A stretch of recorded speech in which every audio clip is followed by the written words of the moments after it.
Bueno, muy buenos días, buenas tardes. Le agradecemos su presencia.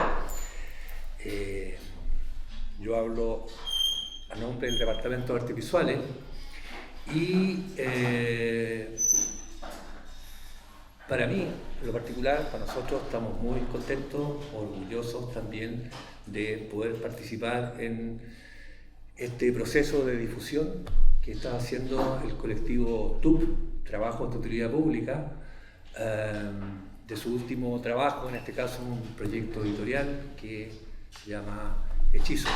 Nosotros ya tuvimos al TUP invitado cuando recién iniciamos una suerte de nuevo proceso de extensión en el Departamento de Artes Visuales, en un seminario que se llamó Estética de la Intemperie.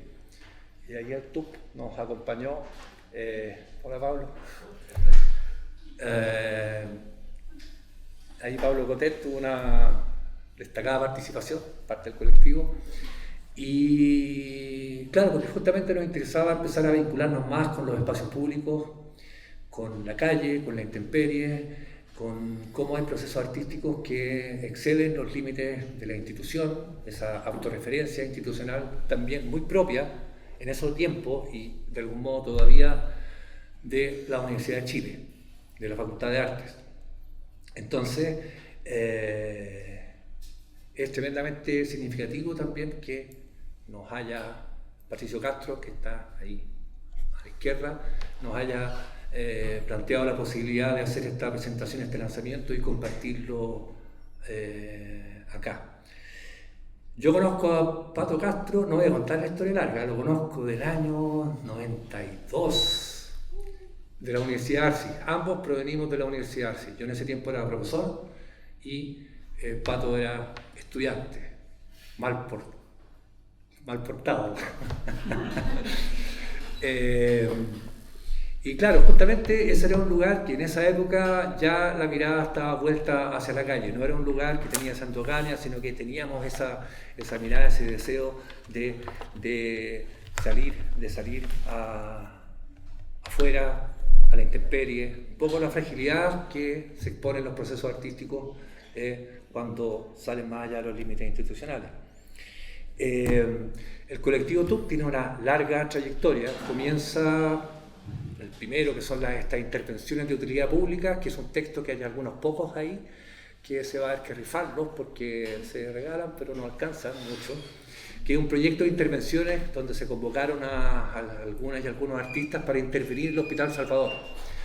Después viene el proyecto quizás más emblemático, quizás les molesta que diga que es más emblemático, pero es el proyecto Fachada del 2005. Sí.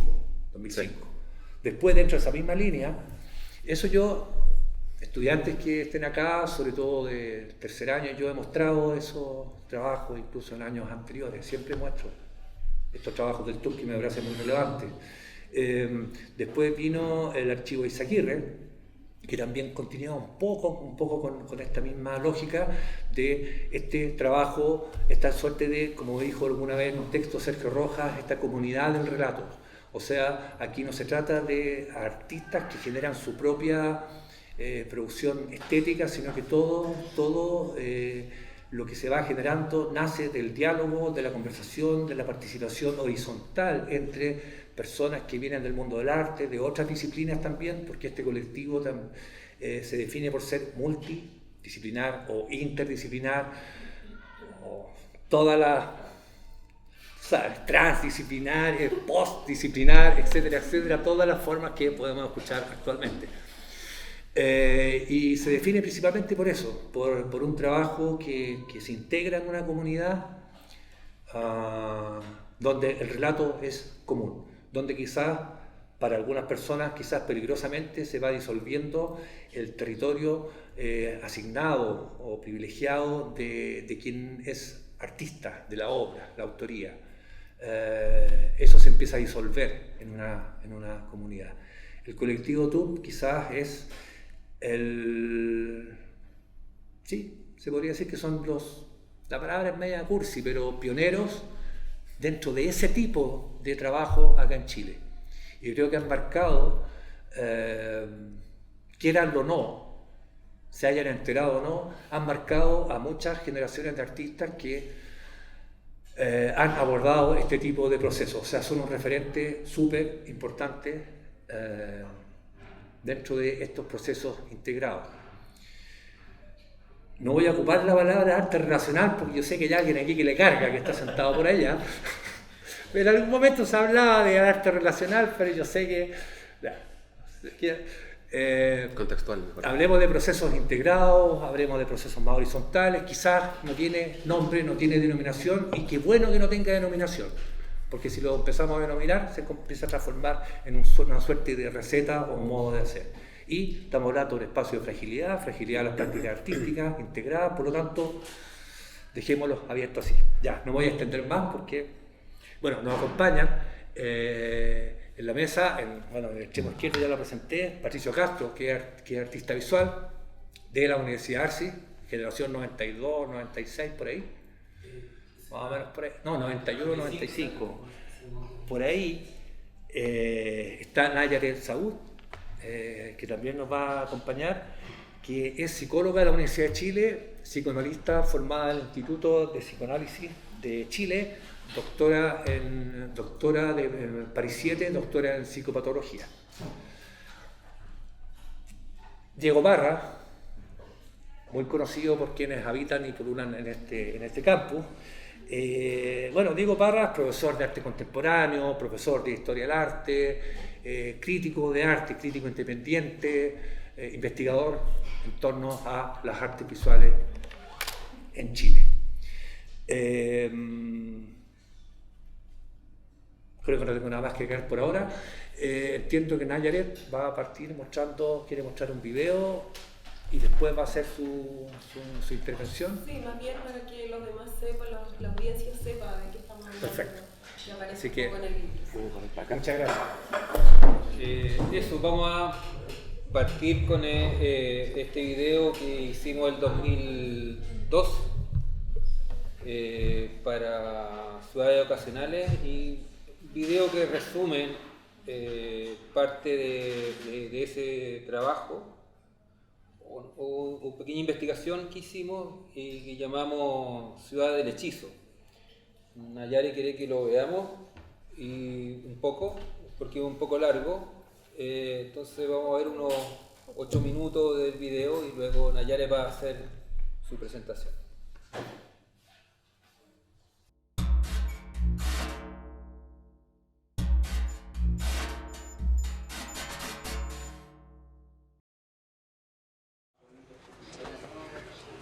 Háblanos del traje. Esta cerámica, toda la cerámica que está aquí, ¿cachai? Estos son restos de lo que estaba adentro, cerámica del comedor, y estos son restos que regalaron. Estos son de la ducha, ¿cachai? Y estos los regalaron. Los que tienen más matices fueron todos regalados. Solamente los blancos son los sobrantes de la ducha y los cafecitos. Lo demás, puro regalo. Incluso lo que está allá son regalos de la vecina Norma. Sí, de la tía Norma.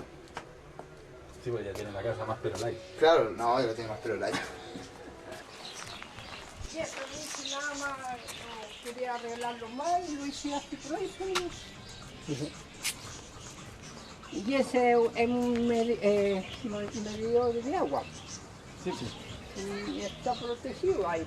Claro, ahí que donde vive él vive en 5 pisos. Ah, ya. Ella también encontró otro, pero con un medidor, pero con una estufa. Una estufa vieja le habían puesto Y a la vez se va a ver bonito con el pasto cortadito ahí. Por eso en la banca iba a salir todo. Está bueno. Banca y medidor, y más encima tiene pasto. Se va a ver verdecito ahí.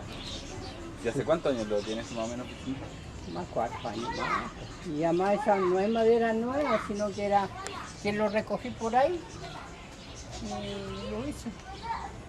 Fue cuando venía a llegar del trabajo y se me ocurrió eso porque al verlo así pelado no se ve bien. Entonces aquí muchos hasta se sientan ahí. Sirve como un asiento. Y eso lo hice yo quería dejarlo bien arregladito, pero no. me falló la madera y lo dejé atrás. Pero está bueno. Pero a lo menos, o sea, está tapando ahí, pues ya. Sí. Está bueno, está bueno.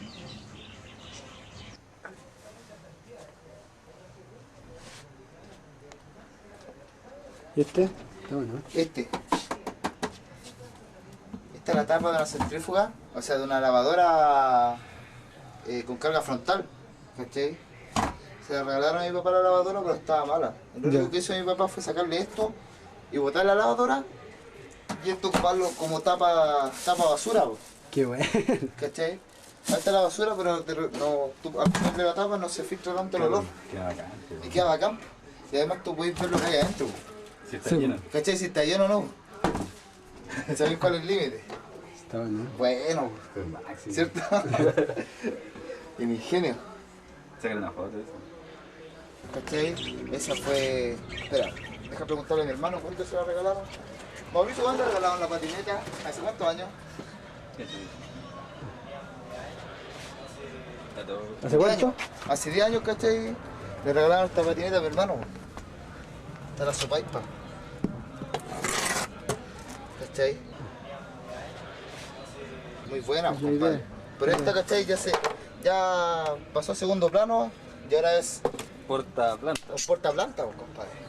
¿Y ese es un guarda cerveza? No, esta es la casa del gato. Si nosotros sacamos la cerveza ahí y el gato se acuesta al tiro. Ya. Es el cajón de tomate que ahora es el dormitorio del gato. Oiga, abuelita, ¿de cuándo tiene eso? Ah, ¿Cuántos años tiene esto? eso tiene una cantidad de años. Pero lo han cambiado, sí. ¿Lo cambian siempre? ¿Lo cambian siempre? Ah, ¿Lo cambian? sí. ¿Y hace cuánto tiempo lo tienen? Más, como 5 años. Más, 5 años ya. sí. Está bonita. No te ríes.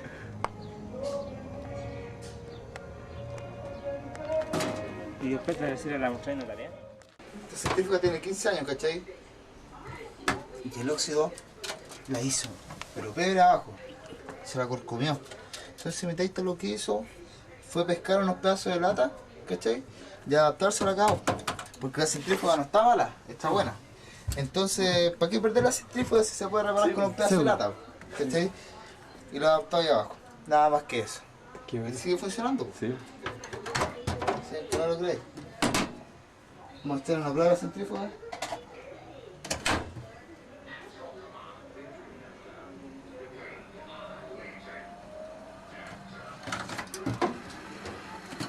¿100% funcionar todavía? No se mueve nada. No, pues, nada. Lo único que le cuesta parar un poco, pero eso es lo de menos. Claro. Mientras centrifugue bien, estamos felices. Qué bueno.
Bueno, probablemente yo no debiera estar acá, seguramente estoy supliendo a nuestra querida maestra, que ya se nos fue, a la Francesca Lombardo, que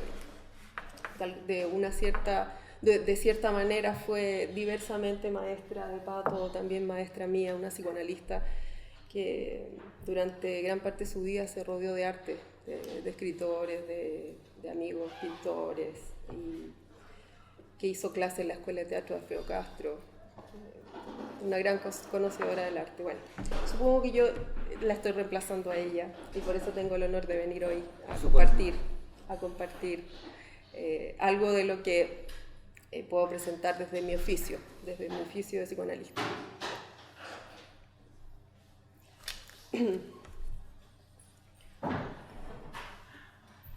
El afán investigativo guía al colectivo de Arte TUP en las intervenciones desarrolladas durante décadas en distintos territorios de la ciudad y en diversos modos de asentamiento, en lo monumental, como la construcción del edificio para la UNTAD, hoy edificio GAM, en lo intersticial, como son las ferias y los anexos a los paraderos del transporte público, y en relación a la vivienda, tanto en su espacio interior como barrial. TUP se interna, se infiltra en estos territorios humanos, buscando conocer, aprender, asombrarse, dialogar, interrogar, hacerse parte. Su afán investigativo incesante se pregunta: ¿cómo se hace lo que se hace? ¿Cómo se traza y puebla la calle? ¿Cómo se construye la casa? ¿Cómo se edifica el edificio monumental? ¿Cómo se resuelve la emergencia de la necesidad? ¿Cómo se encara la precariedad? ¿Cómo se teje comunidad? ¿Cómo se embellece el hábitat? ¿Cómo circula la memoria? Y en todo este hacer, no abandona la pregunta secreta, por temible: ¿es esto arte? Pregunta maldita, me imagino que también para ustedes. El libro Hechizos, por mientras para siempre, cito aquí a sus autores, elabora el gesto cotidiano y lo pone en valor plástico, estético, antropológico, lo presenta como un estudio, como una indagación hechiza del hechizo. Pero hay más. Este libro ha sido confeccionado para hacer de él una configuración de flujos y partículas de la vida, el pueblo, la calle, la ciudad, la casa y otros territorios, muescas diletantes de acciones por mientras para siempre. Este trabajo es además, si se me permite, una búsqueda identitaria y existencial. Identitaria, pues mira y se mira preguntándose qué somos, cómo somos.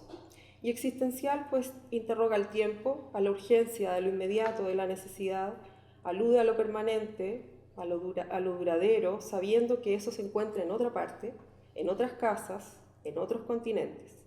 Atiende al sentido para explorar el futuro en el deseo. Hay un mientras, y tras bambalinas supone que hay un para siempre. Por mientras, para siempre. Lo digo desde ya, es un trabajo lleno de humor. Este libro puede ser tomado como la historia de una experiencia, la del hechizo, la historia de una actitud plástica, creativa, industriosa, deseante, encantada, ingeniosa y sobreviviente. Es la historia que hace hablar a los orígenes de la humanidad y a sus perpetuas destrucción y construcción. Es la composición de imágenes fotográficas de esa criatura que se adapta, sobrevive y construye mundo desde la precariedad con su biología y condición siempre inacabada e imperfecta. Es la historia de la criatura humana que requiere vivir con otros, en comunidad, y que sueña, que desea irremediablemente, que fantasea su propia vida y su propia muerte.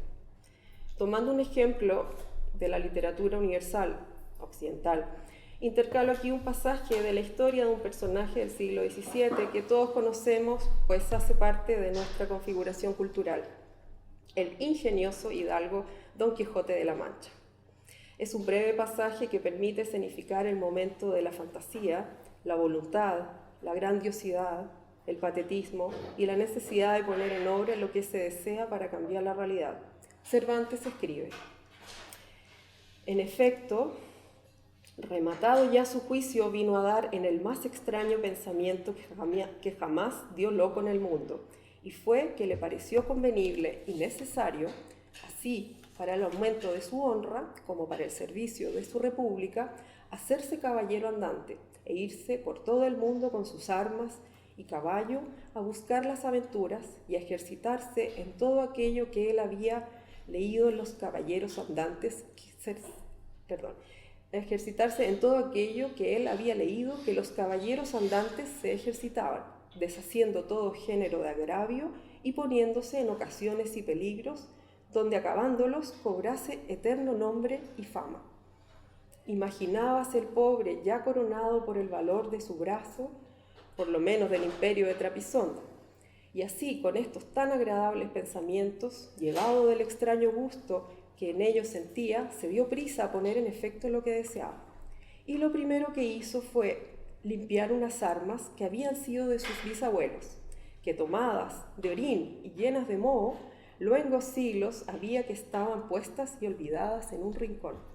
Limpiólas y aderezólas lo mejor que pudo, pero vio que tenían una gran falta, y era que no tenían celada de encaje, sino morrión simple. Son tipos de cascos del siglo XVI y XVII. Mas a esto suplió la industria, porque de cartones hizo un modo de media celada que, encajada en el morrión, hacía una apariencia de celada entera.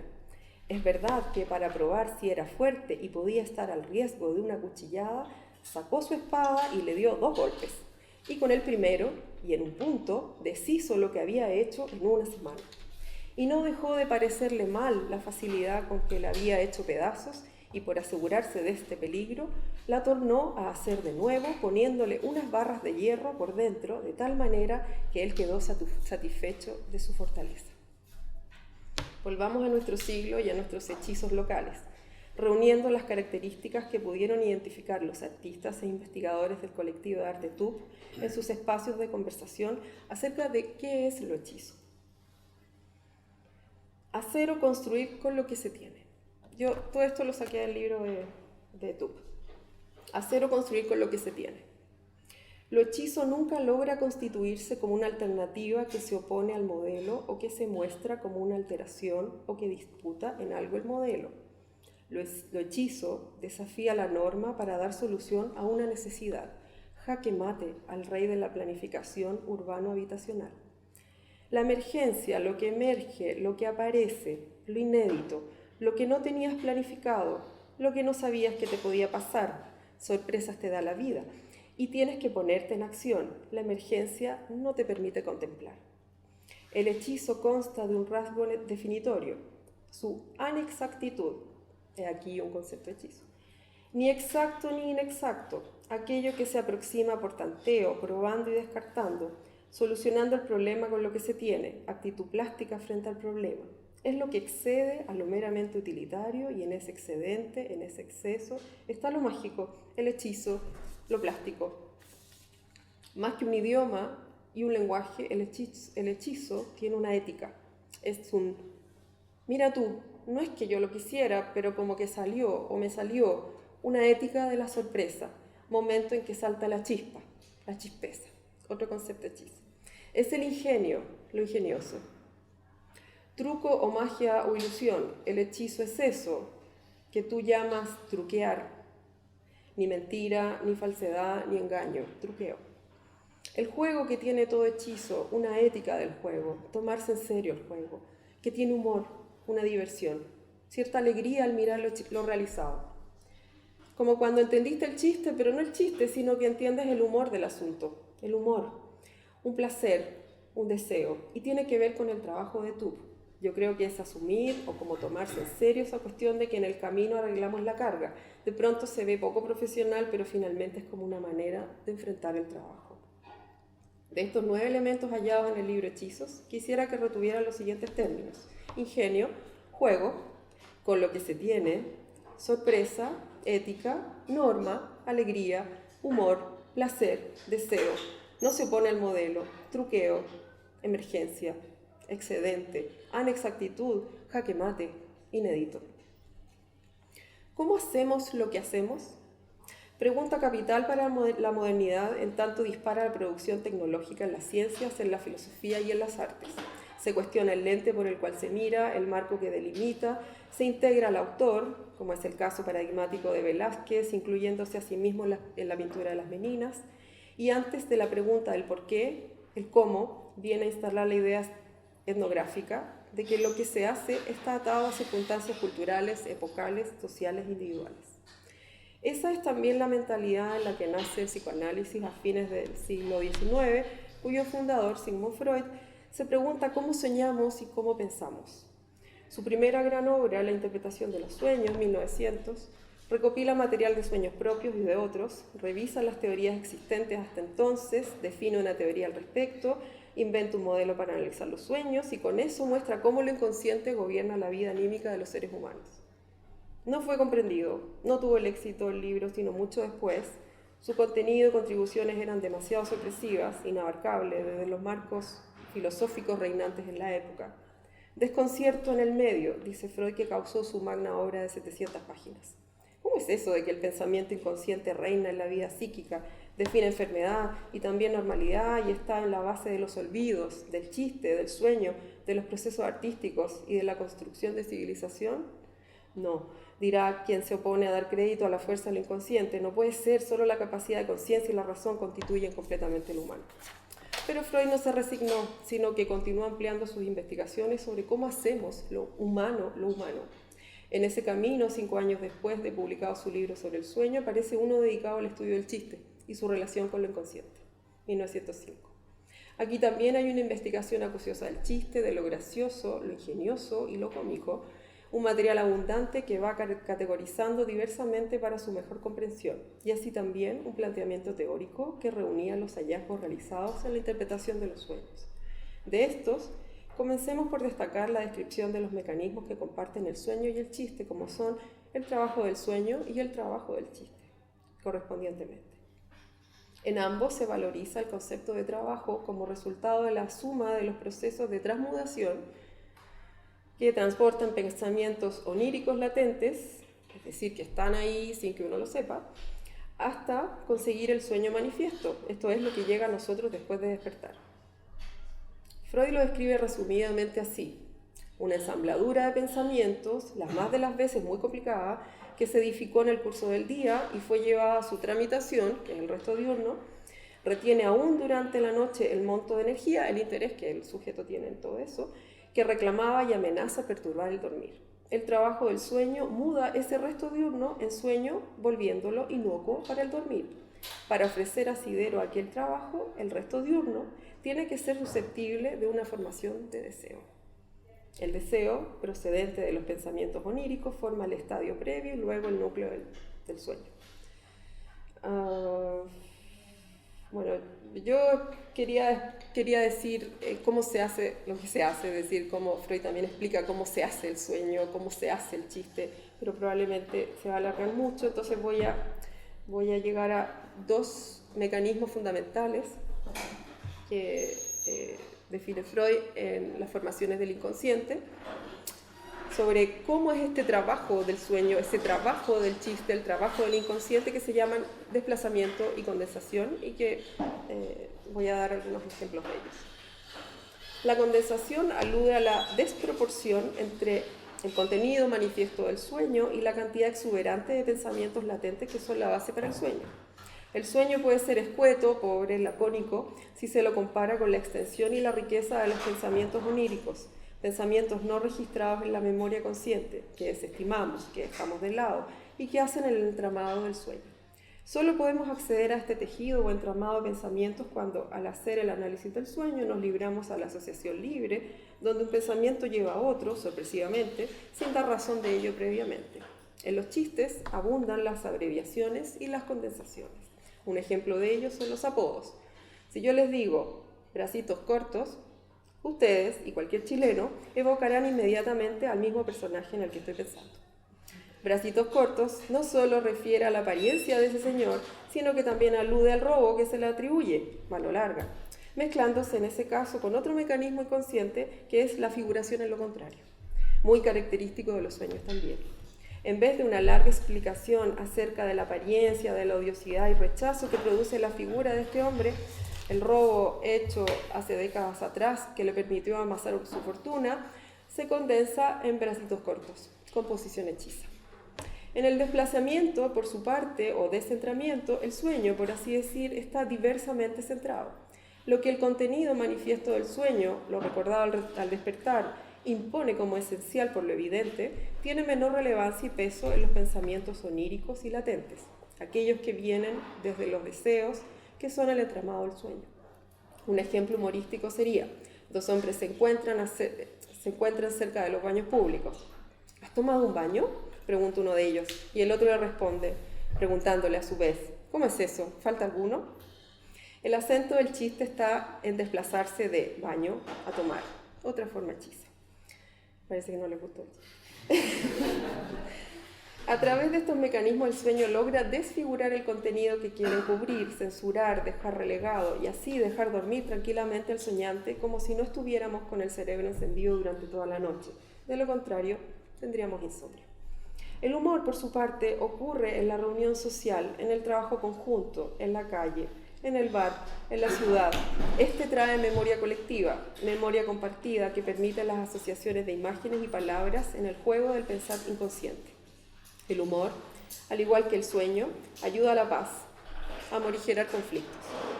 Una de las características más notables del humor es lo que Freud llama el ahorro de sentimientos. Si alguien trae una situación donde previsiblemente habrá expresión de afectos tales como enojo, queja, dolor, terror o incluso desesperación, el espectador oyente se dispondrá a seguirlo en eso como forma de empatía o de mantener el vínculo en ese instante y dejará que nazcan en él idénticos sentimientos. Pero si de pronto la persona a quien se le supone portando alguno de esos afectos hace una broma inesperadamente, al oyente espectador le sobreviene no solo el alivio involuntario del ahorro de tener que sentir o enojo o dolor o conmiseración u otros sentimientos, sino que de sobremanera habrá una ganancia de placer humorístico.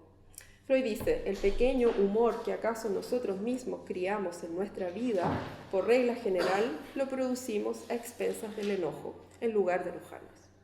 Hace unos días escuchaba a un señor hablando acerca de la banca ética, un banco que además de hacer préstamos se interesa en apoyar iniciativas que benefician a la comunidad y al planeta y que sostiene la idea de que el banco debe exponer en qué empresas invierte el dinero. Bueno, este señor contó que fue a una conferencia internacional en Colombia y que al encontrarse con el creador de un concepto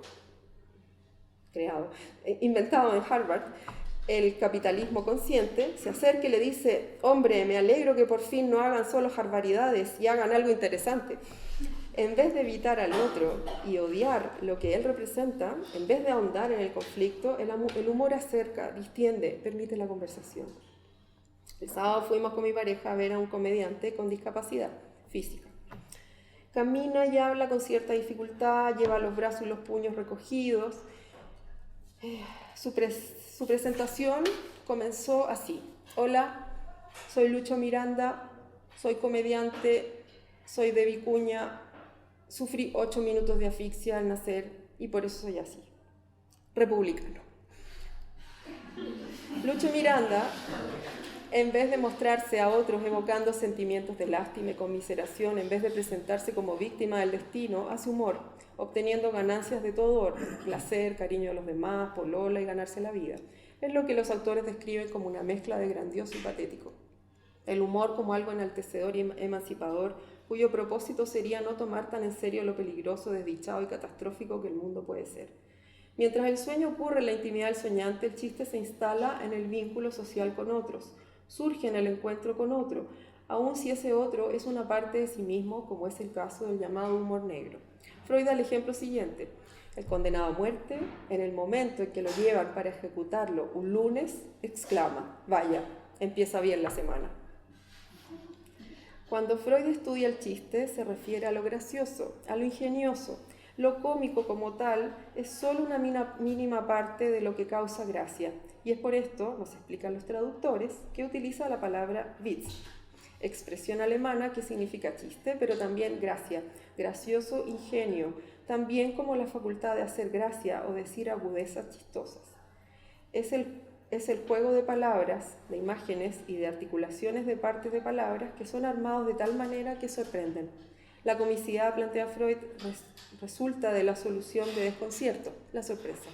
El chiste y el humor son hechizos de palabras, pues las palabras son plástico material. Según Fischer, citado por Freud, el chiste es un juicio que juega. La conducta estética es una que juega, así como la libertad estética consistiría en abordar las cosas jugando con ellas. Un juicio que juega. ¿Con qué?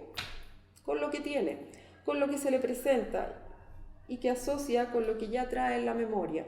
Cuestión memoriosa, dice Tup.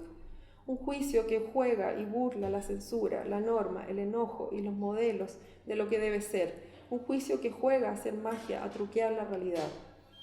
La primera vez que vi el video de Hechizos, ya no recuerdo qué año, creo que el 2009, sabía que se trataba de un trabajo serio, artístico, concienzudo, pero al verlo no podía evitar sonreír y a veces reír con su manera hechiza de componer las soluciones ideadas y fabricadas en las casas, en la ciudad.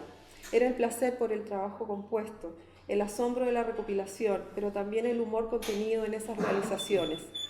Así como el Quijote, un personaje que no poseyendo el mismo humor alguno, nos depara en su seriedad un placer que se podría llamar humorístico. Nos hace gracia su ingenio, así como nos hace sonreír su composición hechiza. El Quijote es el loco serio que se ha llenado la cabeza de fantasías, de novelas, de caballería, que toma un labrador de la tierra como su escudero, que inviste de toda belleza y nobleza a una mujer de baja reputación como su Dulcinea, ese caballero de la triste figura que toma una vasija de barbero como el yelmo de oro de Mambrino, logra exorcizar lo traumático de su autor, Miguel de Cervantes, quien, habiendo estado preso y hecho esclavo durante 10 años, vuelve a su tierra y escribe su locura en vez de enloquecer. Su obra, catalogada como la novela más importante de todos los tiempos, es una humorada de principio a fin. Nos queda a nosotros aprender a vivir la vida con ojos hechizados, de buscar el modo, como dicen en Tup, de hacer con lo que se tiene, de construir con el deseo y de tomar con humor lo difícil del mundo y de la vida.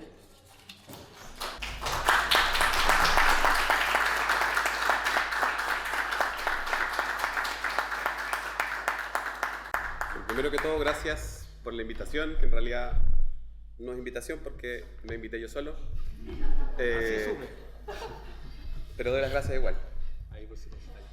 ¿Se escucha, cierto? Sí. Bueno, para mí Tup es como un poco un mito. No vi ni viví sus acciones. Es un mito primero contado por el testimonio de los amigos, la Niti Zapallo Galmet, la Nelly, Galende, y todas, digamos, esas historias de lo que pasaba en ese lugar especial llamado Arcis. Y también, por otra parte, el archivo y el documento que también me han dejado ver qué es lo que hacían. Igual nunca vi en vivo nada y probablemente nunca lo veré. Pero el libro de hechizos me parece que ayuda a terminar de conformar ese archivo para entender qué es lo que esta gente hacía. Voy a leer un texto, pero finalmente también lo voy a comentar porque en realidad me gusta hablar. Parto. En 1969, la Escuela de Bellas Artes de la Universidad de Chile se quemó.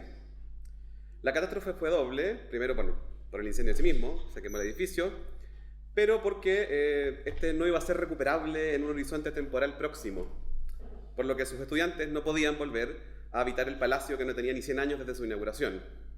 ¿Qué terminó pasando? La escuela se fue al último sector del campus Juan Gómez Milla, que antes incluía el pedagógico, o sea, era muy largo. Era un cambio temporal, aunque con la reforma universitaria adquirió algo más de permanencia, ya que la nueva malla de la carrera de artes exigía espacios que el palacio no podía proveer. Entonces, la solución de moverse a las Encinas fue literalmente una solución por mientras, para siempre. Podríamos decir que ahora nos encontramos en una escuela hechiza, tal como los TUP lo han definido. Y esta asociación no es tan rara después de todo, ya que como los mismos testimonios aparecen en el libro, los mismos testimonios que aparecen en el libro lo indican, pareciera que hacer hechizos tiene algo de artístico, o hacer arte tiene algo de hechizo. Cito: creo que tiene mucho más que ver con el arte profundo, con la búsqueda humana de instalarse de algún modo en la historia, como en el gesto básico de arreglar una llave puede aparecer un gesto artístico, sin querer aparecer. Y ahí yo creo que hay un misterio. ¿Qué sería aquí lo artístico? Esa pregunta no tiene respuesta directa, sí tiene digresiones dignas de ser comentadas y dilatadas lo más posible. Al final, la pregunta en sí misma es tan ociosa que a nadie le juzgarían por dedicarse a ensayar respuestas, o incluso por manipular conceptos disciplinares y aplicar neologismos a diestra y siniestra, cosa muy usual en esta escuela. Trabajos de Utilidad Pública, o TUP, es un colectivo artístico sin artistas en su acepción tradicional. Hacen arte sin la necesidad de las credenciales que esta misma escuela se encarga de proveer. Cosa curiosa, porque así como el maestro Chasquilla soluciona cosas sin necesariamente conocer todas las tecnologías o materiales disponibles, igual logra sacar adelante una pega, los TUP se mueven en el campo artístico sin tener que pedirle permiso a nadie. Este desparpajo con lo artístico disciplinar o institucional tiene algo de provocador y atractivo a la vez. Ya desde las vanguardias de principios del siglo XX, que el discurso extraartístico tiene rendimiento al interior del campo artístico. Pero más que esta actitud, que alguien podría decir que es frívolo de mi parte mencionarla, lo importante aquí es que los TUP lograron dar con aquel misterio que hace de la práctica artística algo que realmente no se puede enseñar. Hacer arte es fundamentalmente darse el lujo de detenerse allí donde el resto no tiene tiempo o no puede detenerse. La señora que vende cloro y tiene que hacer un carrito para circular por las calles no tiene espacio para pensar que su artefacto posee tal ingenio que merece ser puesto en valor. Y ahí aparece TUP para preguntar mientras el mundo sigue moviéndose y la contingencia se impone.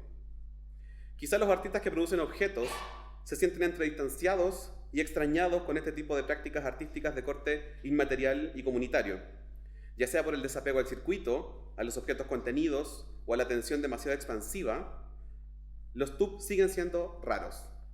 Y reivindico aquí la palabra raro porque no es una noción peyorativa, simplemente describe a quienes se salen de la norma.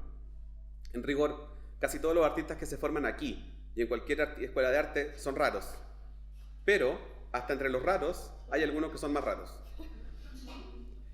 El hacer sin proyecto, que destaca TUP en su libro, es sin duda una característica propia del mundo latinoamericano. Es también una forma de exotización permanente, pero que a contrapelo de dichos procesos sigue manteniéndose como pragmática popular, es decir, desde abajo y sin mayores regulaciones. Lo hechizo, si bien tiene una dimensión estética, es ante todo pura funcionalidad, pero tenemos que recordar ahí que hasta hace no muchos siglos, los objetos que hoy llamamos artísticos eran también objetos funcionales. Así que dicha categoría no es pura ni estática. Hoy decimos funcional, mañana estará en el museo. Ya lo sabía Duchamp, que en el 1917 nos dijo con Fuente: la basura de mi tiempo serán las obras maestras del futuro. Ahora, las similitudes con lo artístico tradicional no se quedan solo ahí. Es llamativo que en algunos de los testimonios que aparecen en el libro se reivindique justamente un proceder en parte protocientífico, pero también artístico. Abro una cita. Hay una cuestión súper potente de una relación no subordinada a la letra, que vive en la práctica, en la puesta en acto. Cuando tengo que resolver, pruebo y ensayo. Algunas hueas resultan, otras no resultan. Las que resultan, las aprendo y las sigo ocupando. Entonces, en ese sentido, es una relación no subordinada a la letra, pone en acción. Por eso, que es como dice la señora y la gente, hay que saber tener almuerzo hoy día. Ese saber es un saber escritural, un saber de solución al que se arroja el acto. Yo sé que tengo que parar algo, tengo que resolver algo, y ahí voy a ver con lo que tengo y con lo que se me ocurra, y con la relación con los materiales, la relación con lo que yo espero que pase, aunque sé que eso, que espero que pase, nunca va a pasar como yo lo espero, y que es una clave súper potente, porque la idea de mejora es algo que está siempre justamente en la aspiración que no muere, y que te genera esa capacidad práctica con el lenguaje. Aquí se aprende escribiendo. Probar soluciones, probar soluciones, experimentar con materiales y llevarlos a su límite es el modo en que el hechizo se realiza. Y bueno, en 1923 en Alemania, un señor llamado Laszlo Moholy-Nagy llegó a una pequeña y rara escuela llamada Bauhaus. Allí se dedicó a enseñar sobre los materiales. Su curso se dedicaba justamente a que cada estudiante probara materiales industriales y los manipulara plásticamente de acuerdo a sus posibilidades. Este pequeño cambio curricular terminó convirtiéndose en una transformación mayor a la hora de pensar la enseñanza y práctica artística. Los artistas ya no eran creadores y pasan a ser técnicos calificados, solo que sin destino ni finalidades claras. Probablemente, quien diseña recolectores de basura improvisados o rejas con desechos de construcciones no se considera a sí mismo artista por saber eso, Simplemente lo hace ya que la necesidad es urgente y el ingenio es algo que nadie tiene por el hecho de haber pasado o no por alguna aula universitaria. Así como se decía sobre el talento, el ingenio es algo que simplemente se tiene o no se tiene. Algo más interesante que ocurre es que con este proceso de construcción, quien elabora tiene plena conciencia de su inventivo ingenio. Ahí podríamos encontrar otra similitud con los artistas, quienes siempre tienen certeza de su genio, aun cuando no hayan hecho nada. El maestro Chasquilla, esa talla no les gustó. El maestro Chasquilla, que pone un suple para salir del paso o un arreglo, siente verdadero orgullo por haber ideado tal solución, pero también porque lo que hace le facilita la vida a otro. Le ahorra plata a una vecina que no tiene para buscar el repuesto real en el home center, o simplemente porque el electrodoméstico que tiene ya no posee repuestos por ser muy viejo. Esa utilidad social, ese beneficio comunitario que provee el productor de hechizos, es probablemente lo que más cautiva para quienes miramos este tipo de ejercicios. Un gaffiter barato es un agente valorado por su barrio, es alguien de confianza, sin el cual muchos vecinos tendrían que bañarse con agua helada o escuchar eternamente las llaves goteando. En el libro, alguien dice: cuando haces un hechizo, hay algo que no se puede definir. Sí, que no se puede definir. Quien hace es... La transcribí pésimo la cita, claramente. Hace es hacer al ojo. Con lo que tienes hay una certeza que te hace sentir, que te hace reconocer que quedó bonito sin serlo, que lo lograste, aunque el logro sea imperfecto o deslavado. Hay un misterio ahí que aparece, un amor y un orgullo que le encanta al hechizo.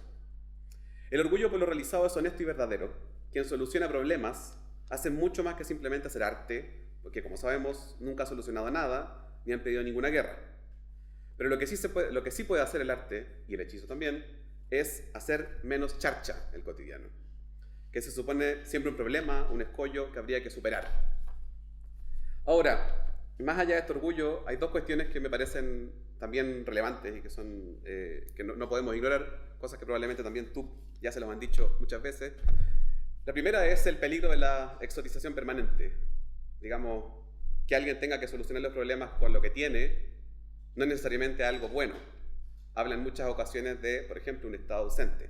Quien tiene que rellenar la calle con tierra y agua constantemente es porque la municipalidad no se encarga nunca de lo que tiene que hacer, por mucho que sea ingenioso. Y por otra parte, el peligro que siempre corremos es de la idealización de la categoría arte. Hacer arte no quiere decir que alguien sea mejor o peor que el resto, o decir que algo es artístico tampoco le impone un valor mayor que, por ejemplo, un hechizo que me encanta, el del ayudante, de quienes revisan la cuenta del agua. Decir que eso es arte no lo hace más valedero, de hecho me parece que es un objeto genial en sí mismo, no necesita estar en un museo para que sea genial. Y ese tipo de tránsitos, por supuesto que son muy, al final, románticos. Cuando decimos esa persona es como un artista, queremos decirle que hace algo tan importante que merecería estar quizás en un museo, quizás expuesto ahí mismo. Pero realmente estas pragmáticas populares tienen su importancia justamente porque están insertas en las comunidades y permiten que las comunidades se desarrollen bien, que las comunidades logren vivir a pesar de la precariedad, a pesar de la pobreza, a pesar del abandono estatal, etcétera, etcétera. Y por último, quería aprovechar también de revisar una cuestión que me llamó mucho la atención al ver hechizos, y son las fechas. El 2005, cuando aparece el proyecto Hechizos, algo pasa en Chile. Eso que pasa se llaman reformas constitucionales del señor Ricardo Lagos, que apareció el fin de semana recién pasado, con bastante más años que en el 2005 y con bastante más delirio que en el 2005, recordándonos que él era autor de la Constitución del 80 ahora, no Pinochet. Eso fue un suple institucional. Así como nos recuerda Hechizos que en Chile existe una ley, la ley del mono, que viene a institucionalizar el hechizo del suple. Bueno, vivimos en una república de suple, que nos dice que no vivimos en la república del 80, a pesar de que en realidad sí vivimos ahí. Y Hechizos reaparece intempestivamente en 2022, que es el año de la Convención Constitucional, el año en que vamos a producir una nueva constitución que se supone que viene a reordenar esta casa, que estaba llena de ampliaciones mal reguladas. Ese tipo de conexiones históricas me parecen que no pueden ser solamente una coincidencia. Hay algo detrás de eso. No sé qué. Ahí está el misterio del arte, justamente. Estaba fríamente calculado. Ustedes sabían que se venía una convención. Y bueno, ya para finalizar, para no alargar más, pensaba también a partir de hechizos y los testimonios de la misma gente. Cuando un señor llamado Joseph Beuys dice todo hombre es artista, pensaba, en realidad se equivocó, o le faltaron las palabras. Cosa rara que a un alemán le falten las palabras. Quizás lo que quería decir es todo hombre puede hacer un hechizo. Y al final, eso sería, más que artista, sería todo sujeto de un sujeto creativo.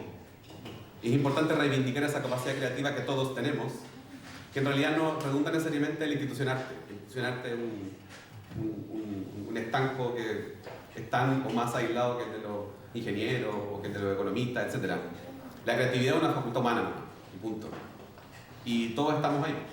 Todos podemos finalmente producir algo que, por un lado, pueda cumplir una utilidad, pero también satisfaga necesidades incluso espirituales. Como decía en algunos testimonios, encontrar algo bonito, algo que te guste, o de hecho el testimonio del video que también está transcrito acá, del señor que hace esta caja para su medidor de agua. Él disfruta ese objeto porque es bonito y le parece que embellece su patio. ¿Qué podríamos decirle? Él está satisfecho, punto. Él finalmente, como parece, sí, es su propio artista y quizás mejor que varios. Eso, muchas gracias.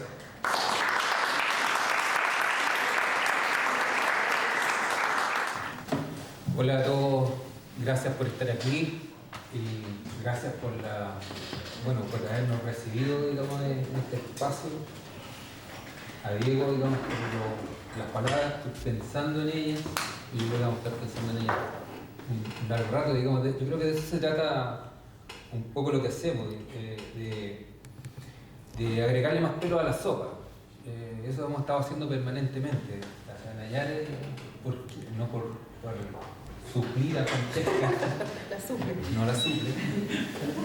Nayare ya escribió para otro proyecto Fachada y bueno, esta vez le invité porque me gusta cómo escribe. Entonces, eso funciona así, digamos.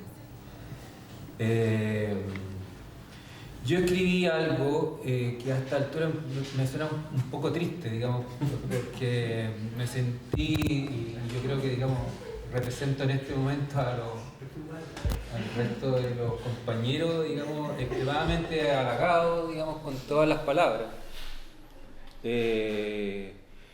Claro, mientras hablaban decía, pero si eso yo lo estaba diciendo acá, pero lo dijeron ellos mucho mejor que yo.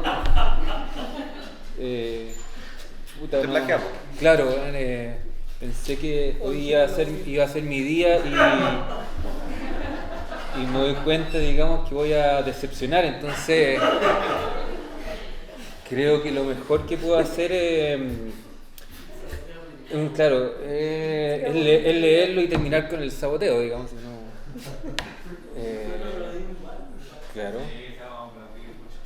claro. Pero algo digamos quería, voy a intentar porque soy muy disperso también, y recuperar algo de lo que dijo Diego hacia esta noción o que se desprende o que podría desprenderse de lo que nosotros vamos reconociendo como en estas formas de hacer como arte. Yo siempre he tenido más precaución y he dicho plasticidad, digamos, y ha sido, digamos, una manera de meterse en un territorio a conversar y partir reconociéndose, que esa fue como la forma que encontramos, más que como de artistas y vecinos, que no nos servía para nada, digamos. Para entablar una conversación era encontrar esta manera de hacedores. Estamos conversando de tipos que hacen cosas con otros tipos que hacen cosas y nos interesa saber cómo hacen eso que hacen. Y hemos ido durante este tiempo tratando de detectar los distintos lugares donde estas cosas se manifiestan, establecer una conversación con esos hacedores. Y no solamente con esos hacedores, sino con nosotros mismos, en el sentido de que son cosas que están expuestas al espacio público y como mi deformación, digamos, de artista, digamos, todo lo puedo leer, o puedo leer en esa construcción que está expuesta, las decisiones que han tomado para que eso se haga visible, digamos, decisiones que son conscientes y a veces decisiones que son como desidia, deja de, no sé, lo he puesto acá, pero ya lo estoy diciendo, entonces, que las cosas empiezan a ampliarse las dimensiones de cómo están construidas. Y como hemos conversado para este libro, eso se me ha ido como devolviendo y sintetizando, digamos, de preguntarse, bueno, ¿qué hemos andado haciendo todo este tiempo? Hasta ahora lo que me he contestado es eso, digamos, tratar de entender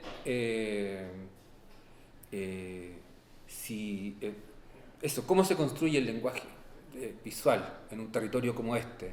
¿Para qué? Para yo comunicarme como artista visual con este territorio, pues, digamos, o sea, me sirve, pero no me sirve mucho los trabajos que en la universidad o en distintos lugares he ido viendo, digamos. Creo que la mejor inversión ha sido, digamos, tratar de entender este tipo de trabajo. No sé si para hablar de arte a esta altura, sino para... a mí sí, digamos, pero a otros compañeros a lo mejor no tiene nada que ver. Entonces ha sido una mezcla, digamos, esta cuestión de tú. Por eso yo creo que puedo responder esa cuestión como de por qué misterio, en realidad porque somos como una voz múltiple que no ha querido, digamos, definir un paradigma o un concepto, ni alinearlos detrás de él, sino somos como multivocal, digamos, más que la idea de un coro, quisiéramos ser como un equipo de jazz, pero que tampoco le damos para eso, o sea, no tenemos las herramientas para ser unos jazzistas. Sin embargo, nos escuchamos en nuestras cabezas como que estamos jazzeando, como, no sé, como el mejor grupo de jazz, ¿cachai? Pero luego al escucharnos nuestras transcripciones nos damos cuenta de que estamos chapoteando todo el rato y hacemos como que hacemos jazz. Es una dinámica y el libro es un poco eso, digamos. Es la reunión, yo lo decía, ya no voy a leer esto, porque es más o menos lo mismo que estoy diciendo. Es como la reunión formal en un espacio que podemos extender esta conversación,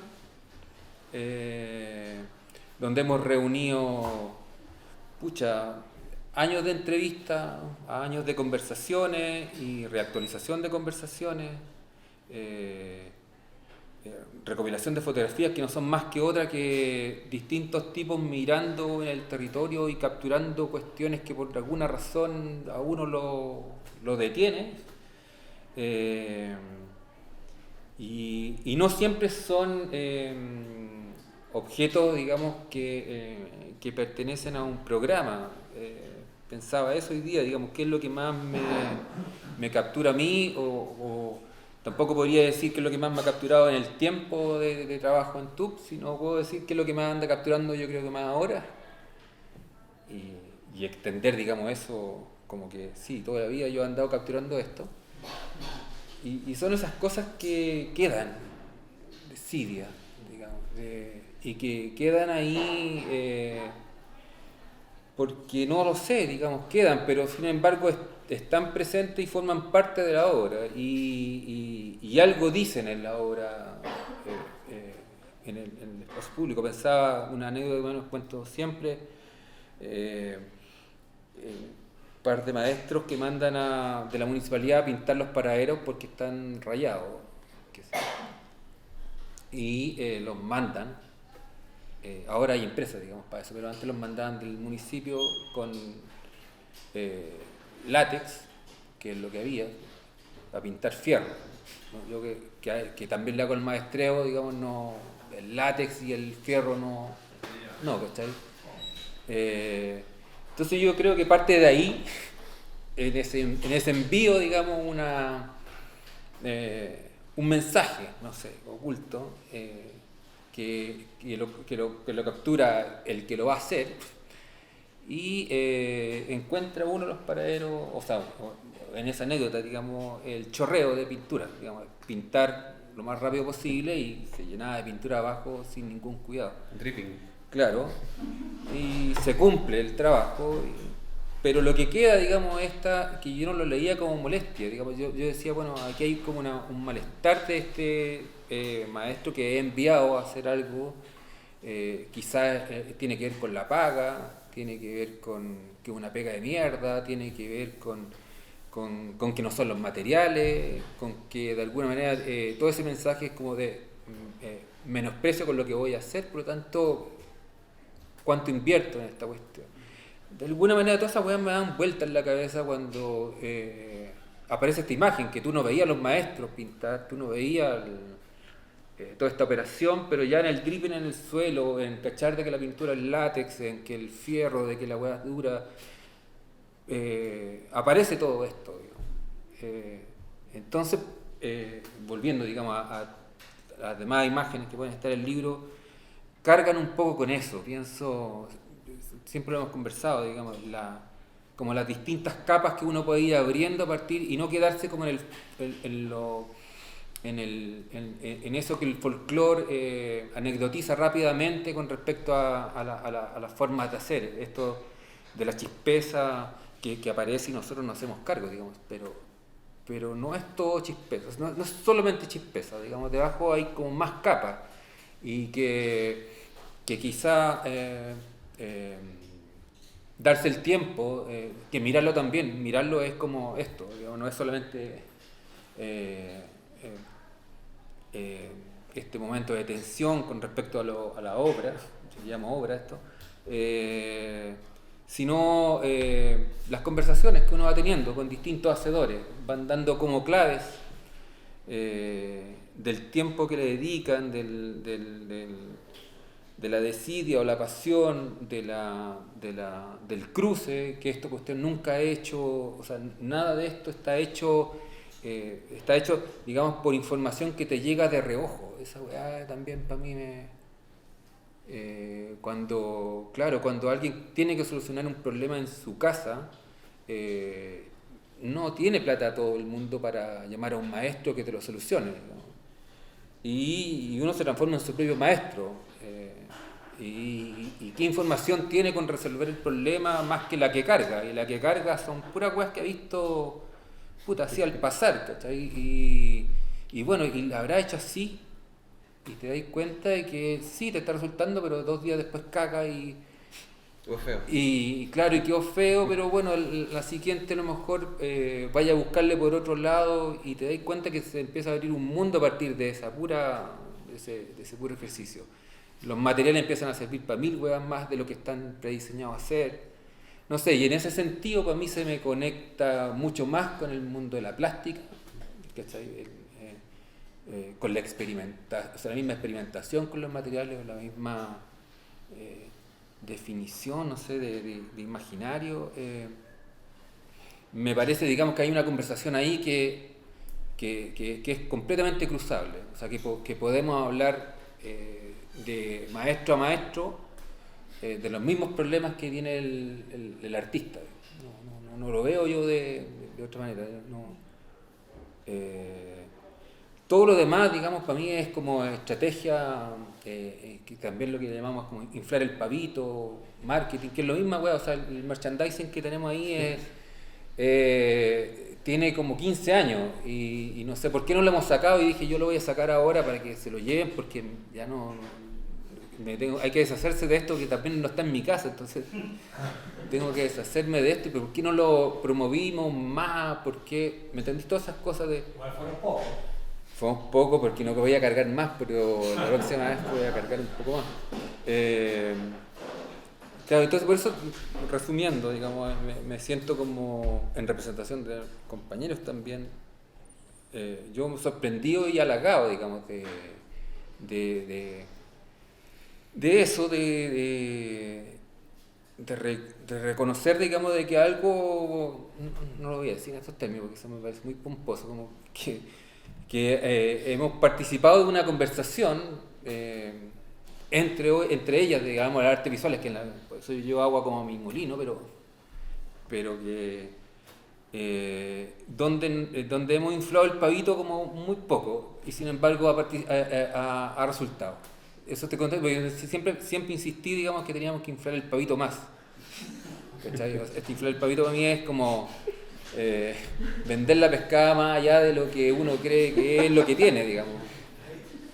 Si no se la cree uno, ¿quién? Claro, porque justamente decía eso, o sea, yo lo que veo que los tipos que avanzan es porque realmente se creen realmente que lo que hicieron es algo más que extraordinario, digamos, digno de que esté en todos lados y digno que tenga un costo y un valor que dé cuenta, digamos, de lo que yo estoy colocando ahí, que no es solamente material, sino, no sé.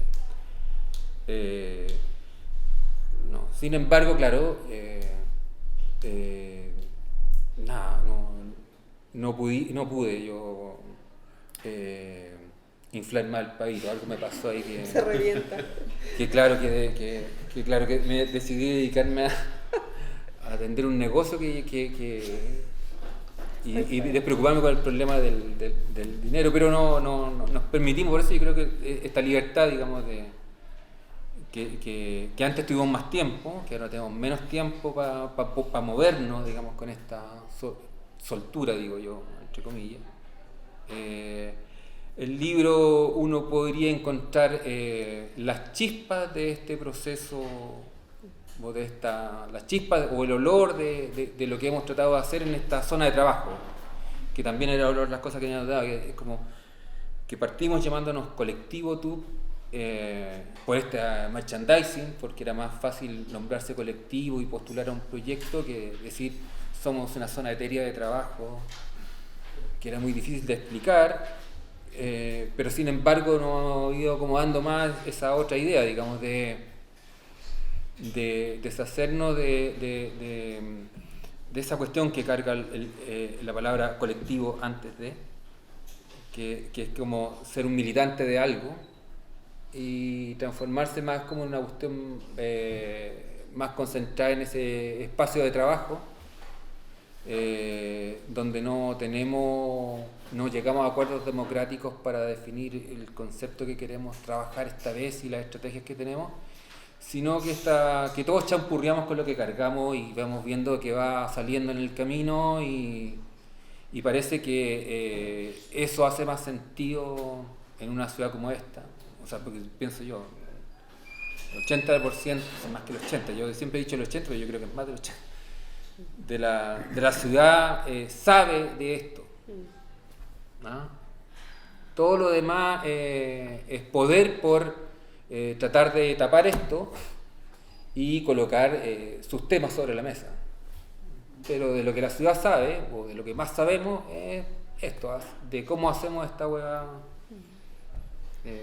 Y eso por eso.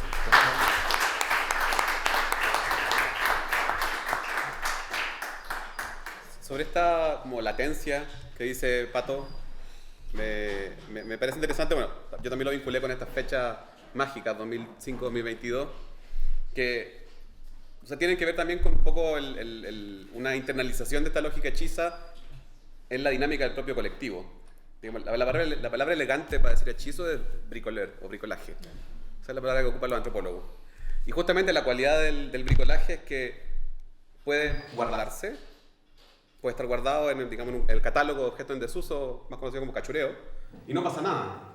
Y luego puede volver a reutilizarse, funciona plenamente, pero después puede volver a guardarse de nuevo, o de hecho puede volver a convertirse en otro objeto, con otra funcionalidad, reconvertirse. Y eso pues, es un proceso eterno, hasta que finalmente ya, digamos, el objeto no da más porque, no sé, se rompió, se empezó a abollar, se dobló, y ahí se acaba, pero siempre viene otro también. Entonces, justamente esta latencia que tú decís, como, no sé, que pasen años que el colectivo se transforme o que esté callado, tiene que ver justamente con estas pragmáticas que ustedes han internalizado a través de esta lógica de los preguntones. Un poco son eso. La práctica que ustedes hacen es básicamente preguntar frente a gente que lo único que quiere es hablar. Porque, digamos, producen algo, producen algo intuitivamente, producen algo a partir de un proceso que no es orgánico, que es completamente, digamos, heterodoxo, y tienen que verbalizarlo para convertirlo en un proceso más concreto. Y ustedes dan ese espacio. Y justamente ahí, no quiero decir que se apropian, porque eso suena feo, pero sí logran internalizar esa lógica. Y es parte, o sea, siempre ha sido parte de la discusión. O sea, cuando uno hace esto y lo transforma en un libro, en un catálogo o en un video, esto de cuánto nos apropiamos, digamos, de esta imaginería, claro, y a veces claro, y a veces lo hacemos, ¿cachai? O a veces creemos que lo hacemos y luego nos reprochamos y luego avanzamos y nos damos cuenta que no nos hemos hecho. No sé, soy como bien ¿cómo decirlo? Creo mucho en esa dinámica de la conversación, de que a la larga, digamos, nadie sabe muy bien qué fue lo que se dijo, pero sonó todo bien, o no sé quién lo dijo, pero yo lo cargo y parece que lo dije yo. O sea, cuando lo contáis después, 5 años después, esa frase que está leyendo parece que la dije yo, y lo más probable es que no haya sido así. Y queda la sensación permanente, digamos, en este recorrido de eso. Bueno, eso, no sé si... Creo que terminando, porque después de acá clases, etcétera, etcétera. Esta es una universidad. Moverse, eso. Que como se decía por acá, es exactamente la misma cuestión hechiza, llena de suples, cuestiones. El parlante que se luce que no funciona y el otro que funciona pero bajito, pero el otro está ahí de adorno, etcétera, hay un montón de cosas más. De hecho, es como el libro. Hay una asamblea. Muchas gracias. Siempre cuando hacemos este lanzamiento aparece una nota en la página web posterior donde íbamos a incluir el link donde lo pueden descargar. La idea es que tengan el libro, o sea, que bueno que sea una caja de herramientas abierto y absolutamente necesario. Muchas cuestiones que se están ahora conversando acá en la UNA, en la carrera de artes visuales. Yo súper agradecido también de que participar. Y como digo, para mí es un honor, un privilegio y feliz que nos hayamos visto de nuevo después de tanta conversa y cosas que ha ido por ahí circulando, estaban ahí, latentes. Así que felicitaciones por el trabajo. Gracias. Y muchas gracias a todos.